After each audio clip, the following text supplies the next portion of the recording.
श्री कृष्ण कन्हैया लाल की, श्री निजानंद स्वामी की, श्री प्राणनाथ प्यारे की।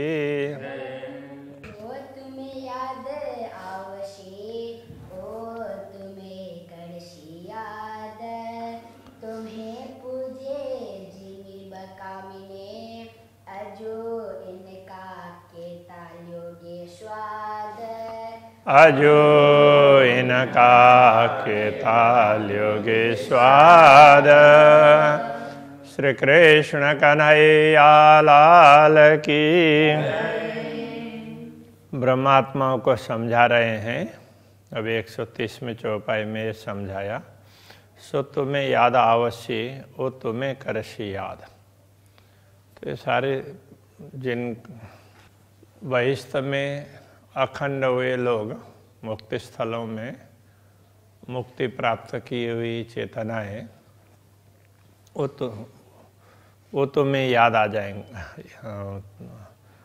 तो वो तुम्हें वो सारी बातें तुम्हें याद रहेगी दुनिया की, और मुक्ति स्थल में वो तुम्हारी पूजा करते हैं इस तरह से, वो तुम्हें करसी याद। और मुक्ति स्थल की चेतनाएं भी तुम्हें याद करेंगी। तुम्हें पूजे जिमी बकामिने, तुम्हें तो अखंड भूमि में भी मुक्ति स्थलों में भी तुम्हारी पूजा करेंगे। अजो इनका केताल्योगे स्वाद। तो इतना सब कुछ होने वाला है, फिर भी तो उसको भूल करके तुम नश्वर जगत का स्वाद कितना लेना चाह रहे हो, उसी बात को आगे समझा रहे हैं। तुम मागी है बुजरकी, तुमने दुनिया में प्रभुत्व जमाना चाहा, दुनिया का प्रभुत्व चाहा दुनिया को देख करके, तो तुमने इसकी मांग की। 300 कोट गुनी दई, और तुम्हें दुनिया में भी सुख दिया तो उससे करोड़ों गुना दिया। दे साहिबी ऐसे अघाए, चाह चित्त में कहो ना रही। तो ऐसे ये साहिबी तुम्हें केवल दुनिया की साहिबी नहीं, तुम्हें तो मुक्ति स्थल की साहिबी दी, तो वहाँ का प्रभुत्व दिया और तुम्हें तृप्त किया, ऐसे तृप्त कर दिया चाह चित्त में कहो ना रही। किसी के भी चित्त में कोई चाहना शेष नहीं रही। क्यों देवे तुमको साहिबी बीच जिमी फनामी ने, तुम्हें नश्वर दुनिया का प्रभुत्व देकर क्या होगा, क्यों दे, तो टिकने वाली ही नहीं है। इसलिए तो तुम दुनिया का प्रभुत्व सोच रहे हो, ऐसा नहीं, तुम्हें और प्रभुत्व दिया गया है। तिन से तुम्हारी उम्मीदें होए न पूर्ण न तिने। तो दुनिया में प्रभुत्व मिल भी जाए तो दुनिया से तुम्हारी चाहना पूर्ण होने वाली नहीं है। कितना भी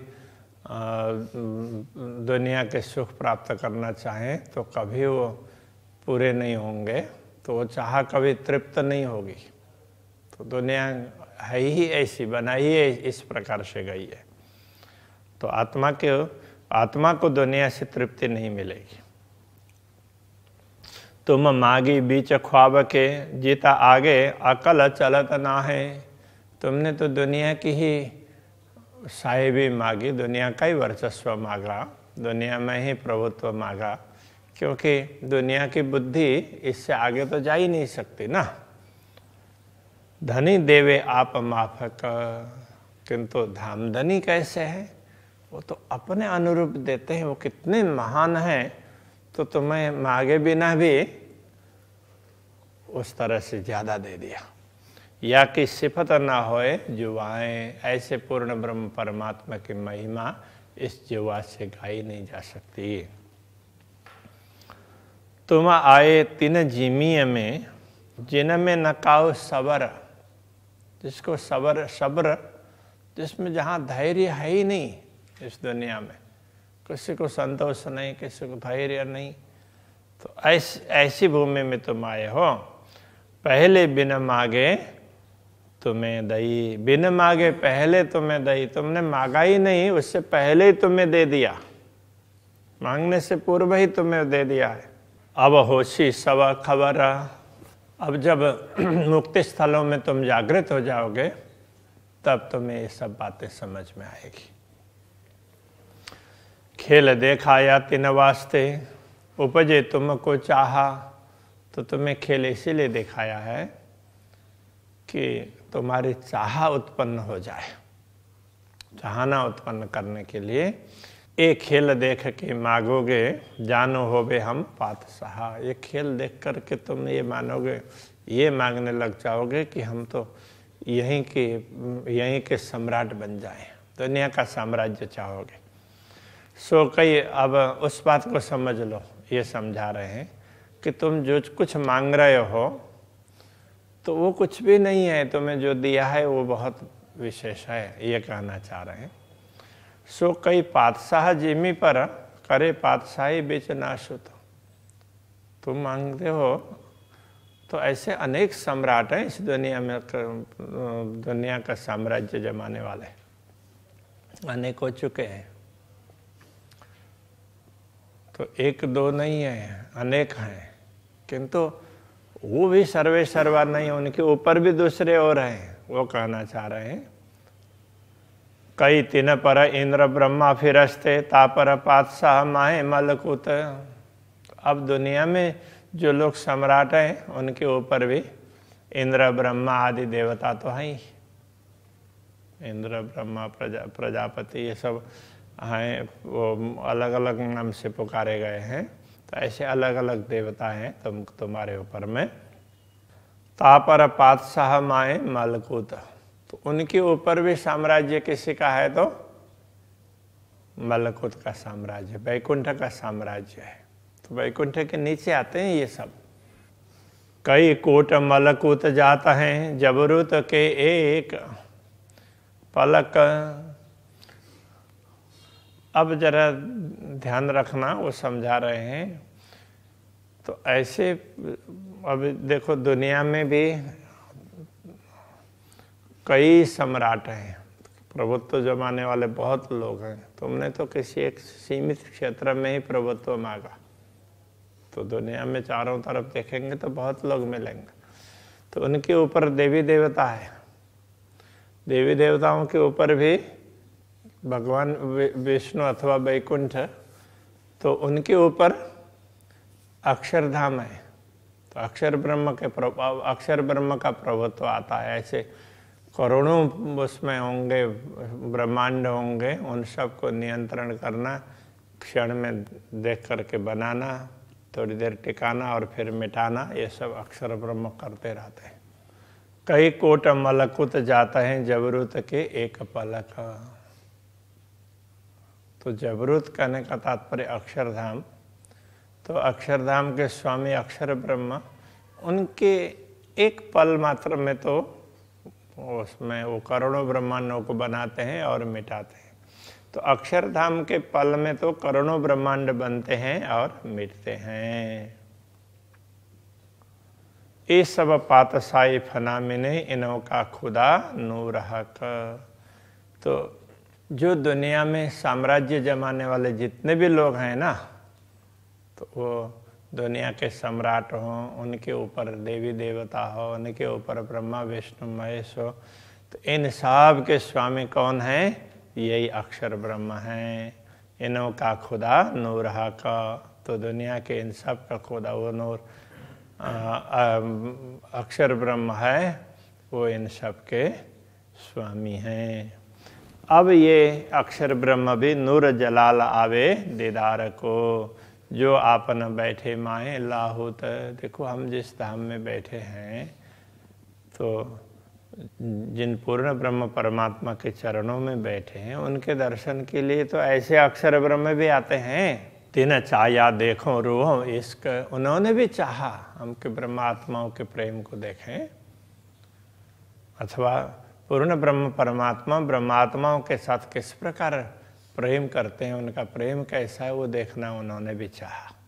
तुम्हें तो दिखाया नासुत, इसलिए तुम्हें ये दुनिया दिखाई और तुम्हें दुनिया में अवतरित किया और यहाँ पर वो प्रेम दर्शाया। तुम्हें नासुत देख दिल उपजा, किंतु इस नश्वर जगत को देख करके तुम्हारे मन में चाहना पैदा हो गई। करे पातशाही फना में हम दुनिया में क्या वो करें कि दुनिया का राज करें, ऐसा तुम्हें लगा। मैं दई पातशाही बक्का मैंने तो तुम्हें अखंड का राज्य दे दिया है, अखंड में तुम राज करो, तुम्हारा शासन चले, ऐसी व्यवस्था करती है। सो अब देखोगे सब तुम, वो सब बातें अब देखोगे। अब का तात्पर्य जागृत हो जाओ, तब जागृत होने पर तब जागृत होकर के हो जाओगे तो ये सब देख पाओगे, तुम्हें सब पता चलेगा। ये सुधा तुमको ना होती तो तुम थोड़ा मांगा निपट, ये सब तुम्हें पता नहीं था इसलिए तुमने थोड़ा सा मांगा, दुनिया का राज मांगा, दुनिया में अपना शासन चले ऐसा मांगा, क्योंकि तुम्हें अखंड के विषय में पता नहीं था। कई कोट गुना दिया तुमको, खोल देखो अंतर पट, अंतर के पट को खोल करके तो देखो, तुम्हें तो जितना मांगा तुमने उससे करोड़ों गुना अधिक प्रदान कर दिया है। जैसे तुम्हारी साहेबी करी मेहर तिन माफक, तुम्हारी जितनी बड़ी गरिमा है ना, तुम जितने महान हो, बस उसके अनुरूप तुमको तुम्हारे ऊपर कृपा की है। तुम छोटे मोटे नहीं हो, तो इस बात को समझो। सुध हुए खुशहाली होए सी, जो करी अपने मासू कहा कर, तो ये सब समझ तुम्हें आ जाए तो खुशहाली होए सी, तुम्हें खुशहाल हो जाओगे, प्रसन्नता छा जाएगी। तो इस बात को समझोगे तो जो करी अपने मासू कहा कर, पूर्ण ब्रह्म परमात्मा ने हम पर कितनी बड़ी कृपा की है, ये तो ये सब चीज तुम्हें जो तुम्हें विशेष बात प्रदान की उसको समझोगे तब पता चलेगा ना। देखो अचरज महामत मोमिनो, जो वेशक हुए हो तुम, महामते कहते हैं हे ब्रह्मात्माओं, यदि तुम संदेह रहित हो गए हो तो जरा इस बात पर विचार कर लो, इस आश्चर्य को देख लो।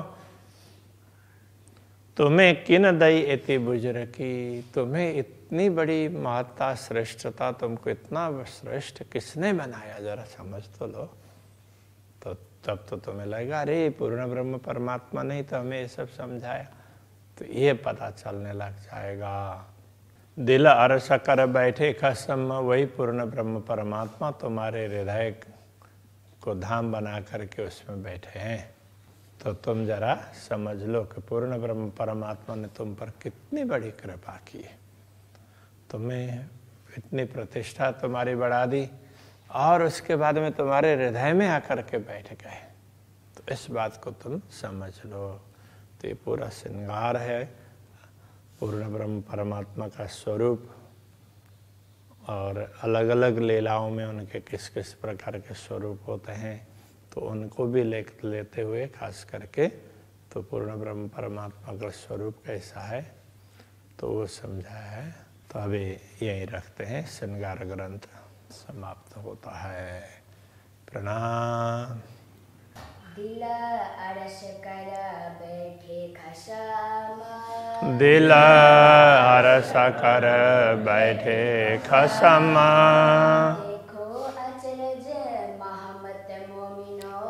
देखो अचरज मामत मोमिनो,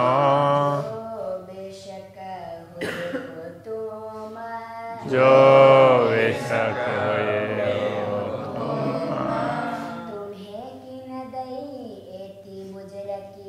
तुम्हें किन दई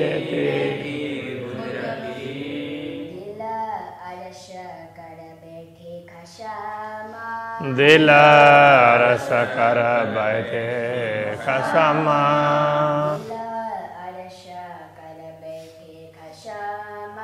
दिल रस कर बैठे खसम।